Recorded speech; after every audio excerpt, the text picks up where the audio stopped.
Akkam jirtu hordoftoonni YouTube chaanaalii kana nagaa keessanii odeeffannoo haaraatti walitti deebinee jirra. Ministeerri barnootaa har'a sa'aatii 10 irratti ibsaa qormaata intiraansii bartoota kutaa 12ffaa ibsuu isaanii yaadatamaa. Qormaata kana wal qabatee bartoota meeqatu darbe akka biyya kanaatti immoo bara kana qormaanni yookaan immoo qabxiin olaanaan galmaa'e kamidhaa fi odeeffannoo har'a ministeerri barnootaa kennaa ture. Share isini godhaa, warri YouTube chaanaalii subscribe gochuun eegala. Egaa bara 2016 barattoonni qormaata intiraansii fudhatan akka waliigalaatti barattoota 500,000 fi 80,000 yoo ta'ani, barattoota kana keessaa immoo akka waliigalaatti barattoonni darban barattoota 48,929 fi 29 jechuudha. Kan bara darbee irraa xiqqooshii barana fooyya'insaa agarsiisaa ture.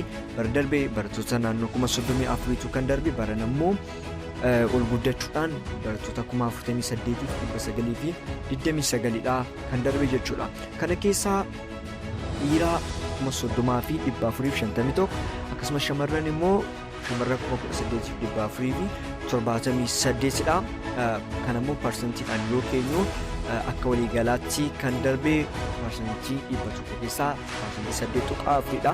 Kunillee jijjiirama guddaa agarsiisa. Bara darbe parsantii 5.6dha barattoonni kan darbanii. Barana immoo parsantii 8.4dha jechuudha. Parsantii 3dha barana kan guddate jechuudha. Kana keessaa barattoonni naachuraal saayinsii qoraman parsantii 1.4 yoo ta'u, kan sooshaal immoo parsantii 5.2dha jechuudha. Akka biyyaatti qabxiin olaanaa galmaa'ee bara kana 600 keessaa 591dha. Mana barumsaa Dodolaa Ifa Booruu boarding school irraa maqaan isaa barataa Khalid Bashir kan jedhamuuni qabxii kana kan galmaa'e jechuudha. Bara darbee akkuma beektan barattuu Siifanii Takluu qormaata intiraansii 575 kan fidedha. Barana immoo qabxii 9 qofa dhabuudhaan 591 kan galmeesse barataa Dodolaa Ifa Booruu boarding school Khalid Bashir kan ta'edha. Akka sooshaal saayinsiitti immoo mana barumsaa Amboo boarding school irraa 562dha jechuudha kan galmaa'e.